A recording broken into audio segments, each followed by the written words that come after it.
So let's dive into one of Bob Dylan's most incredible songs, the Oscar-winning Things Have Changed. But we're going to go deeper than just a simple song analysis. This is really an autopsy of disillusionment. We're going to explore that philosophical shrug we all kind of do when faced with chaos. And we're going to figure out what makes that feeling so powerful, especially right now.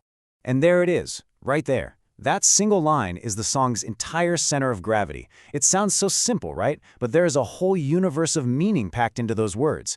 Is he admitting defeat, or is this a declaration of independence? Let's dig into the lyrics and see what we can find. Okay, so to really understand that shrug, we first have to get inside the head of the person doing the shrugging. And what you find is that the speaker in this song is living in this really conflicted, totally fractured reality. His world isn't one solid thing, it's just a series of crazy contradictions. Yeah, from the very beginning, the lyrics build this shaky foundation. The speaker seems to be living a life of total luxury, while at the exact same time he's facing his own death. It's this dizzying perspective that makes you, the listener, question what's even real and what's just going on in his head. So here's one side of the coin.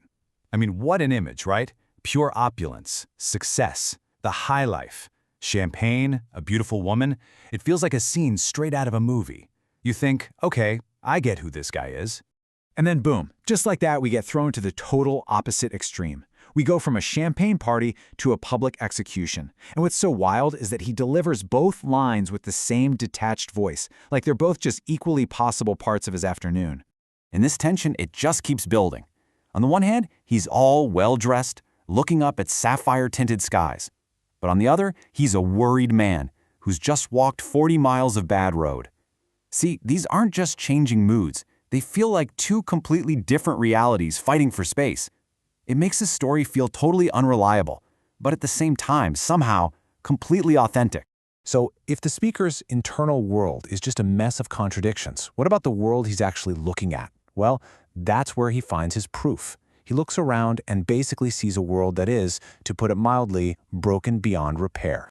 He doesn't sugarcoat it, does he? He just lays out his case, bam, bam, bam. People are crazy, times are strange, the world is about to blow up. And the big one, some things are just too hot to touch. You can't win when you're dealt a losing hand. In his mind, the game is completely rigged. And here it is. This is the breaking point. This isn't just another observation. It's his justification. It's the reason for that change he keeps singing about. Because living in a world this nuts, it takes a toll. There's a limit to what anyone's mind can actually handle. Which brings us right back to that chorus, the absolute heart of the song. We now get the internal pressures and the external chaos that all lead up to this moment. But the big question is, how do we read this shrug? Is it weakness, or is it some kind of profound strength? I mean, just listen to those words. Locked in tight, out of range. This is a conscious choice, a deliberate withdrawal. He's literally building a fortress around himself, putting himself beyond the reach of all that chaos we were just talking about. This isn't just him giving up. This is an active decision. So here's the real question. How do we judge this act of pulling away? Is it an ethical failure? Just a cynical surrender to a difficult world? Or is it an ethical defense? A smart survival strategy to avoid being manipulated? Let's think about it in modern terms. Think about the chaos of the Trump era, where outrage was constant. If you chose to tune out, to become out of range, were you a bad citizen for giving up? Or was that a totally sane way to protect yourself from a reality that felt like it was designed to burn you out? So what does life even look like after you make that choice? Once you decide things have changed and you just don't care in the way you used to, what's your new operating system for dealing with the world? Well, he pretty much gives us a 3-step plan. First, just become a ghost. You're only passing through. Don't get invested. Second, the goal isn't to win anymore. It's just to not make any more mistakes. And third, it's about erasing the old you, trying to get away from the person who actually used to care. And this is the devastating payoff. This is where his journey ends.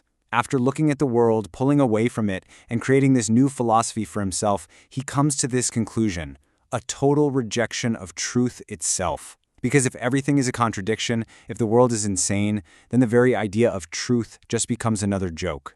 It's the ultimate expression of his disillusionment. And really, that's the question the song drops in our laps today. It's not just about one guy's burnout anymore. When a figure like Donald Trump can turn objective reality into a political debate. That lyric, "All the truth in the world adds up to one big lie," starts to sound less like poetry and more like a diagnosis of our times. The real change isn't just in our politics, it's in our shared reality, in what we pay attention to, in who we trust. So we're left with this. Is that shrug, that "I used to care," a tragic failure? Or is it the only logical move in a world where the very meaning of caring seems to have changed?